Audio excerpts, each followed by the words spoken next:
नाम है, कहाँ के रहने वाले हैं महाराज जी?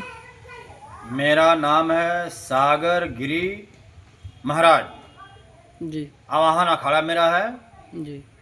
और हमने माला लिया है। हमारे गुरु का नाम है किशन गिरी महाराज। जी। और हमने 5 महीना रहा है ग्राम नक्शा बक्सा में ठाकुर सवरिया लाल बिहारी मंदिर पर। जी। मैंने कम से कम 5 से 6 लाख रुपया काम किया है मंदिर में। जी। वहाँ के लोग बताएंगे। और जो जितने भी हमारे तहसीलदार महोदय हैं, एसडीएम महोदय हैं, लेखपाल महोदय हैं, सारे लोग से मैं चंदा कटवा करके वहाँ पर मैंने भिजवाया है। जी। और हमने वहाँ पर ईंटा भी रखा था, कम से कम 3-4 टाली, सीमेंट भी रखा था 50-60 बोरा, पानी की टंकी है। जितना हमने काम करवाया है, ये ग्राम प्रधान जो भीमल प्रधान है, इस समय जो प्रधान है अभी, उन्होंने सारे सीमेंट को, सारे ईंटाओं को उन्होंने ग्राम सभा में लगा दिया है। ये बहुत निंदनीय है, क्योंकि ऐसा नहीं होनी चाहिए। ये नारायण का धन नारायण में लगना चाहिए। जो 4 साल जो 4 बार जो प्रधान हो रहे हैं, यही कारण है। जो मंदिर का जो खेती है, सारे गरीबों में बांट दिए हैं। किसी को 2 मंडा, किसी को 4 मंडा, किसी को 1 मंडा। जहाँ ज़्यादा वोट, जिस खानदान में वो ज़्यादा वोट है, उसको ज़्यादा वोट खेती दे दिए हैं। क्या इनका खेती है?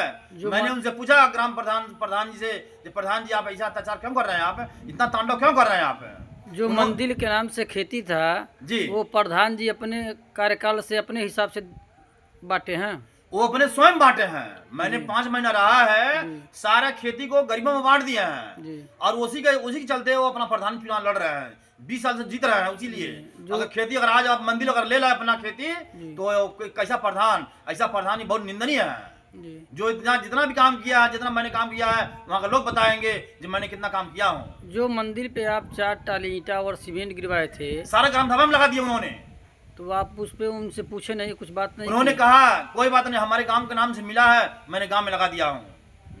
मैंने परिश्रम करके ये विषय को गांव के लोग बताएंगे, हाँ सही है, सब लोग हाँ सही। सीमेंट मैंने वीडियो में मैं जो ईंटा और सीमेंट जो जितना भी सामान है, मैं आपको वीडियो में भेज दिया हूँ। आप देखिए, आप सर्वे कराइए, का एक भी सामान नहीं है हमारा, सब उन्होंने लगा दिया ग्राम सभा में, नाली में और स्कूल। किसी अधिकारी को सूचना दिए थे?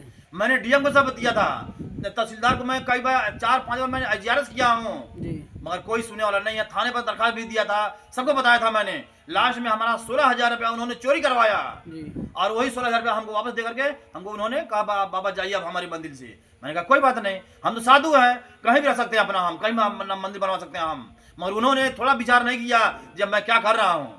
जी। मैं जानना चाहता हूं और मैं बताना चाहता हूं कि आप लोग मीडिया के माध्यम से यह बात माननीय मुख्यमंत्री तक पहुंचे और इस बात को समझा जाए, विचार विमर्श किया जाए। ये बड़ी निंदनीय है, ऐसा काम नहीं होनी चाहिए। ये मानव को अब मानवता में रहना चाहिए अपने। उन्होंने जो काम किया है बड़ी घोर अपराध, बहुत निंदनीय है। डीएम साहब को सूचना दिए थे? डीएम साहब के आश्वासन आपको दिए थे? उन्होंने कहा महाराज जी आप जाइए मंदिर पर, गोरखपुर मंदिर पर जाइए और ट्रस्ट हो जाएगा, ट्रस्ट करवा दीजिए मंदिर को। उन्होंने यही आश्वासन दिया हमको, लिख पड़ेगा वहाँ पर भेज दिया। महाराज भेज दिया, कोर्ट में भेज दिया शायद, कि कहाँ भेज दे नहीं मालूम हमको। उन्होंने हमारे पास, मैं किया था, मैं जियारा से उसका पेपर हमारे पास भेज दिए। लेखपाल को मैं 4 बार मैंने फोन किया था, कानून को फोन किया था, डीएम और तहसीलदार को फोन मैंने बताया था।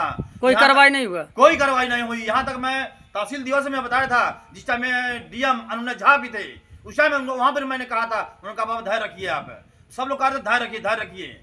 डीएम अनुनय झा को भी मालूम है इस बात, जो अभी नए डीएम साहब हमारे आए हैं, उनको भी मैंने दरखास्त दिया था। सारा कागजात कार्रवाई मैंने किया था, मगर कोई सुनवाई नहीं हुई है।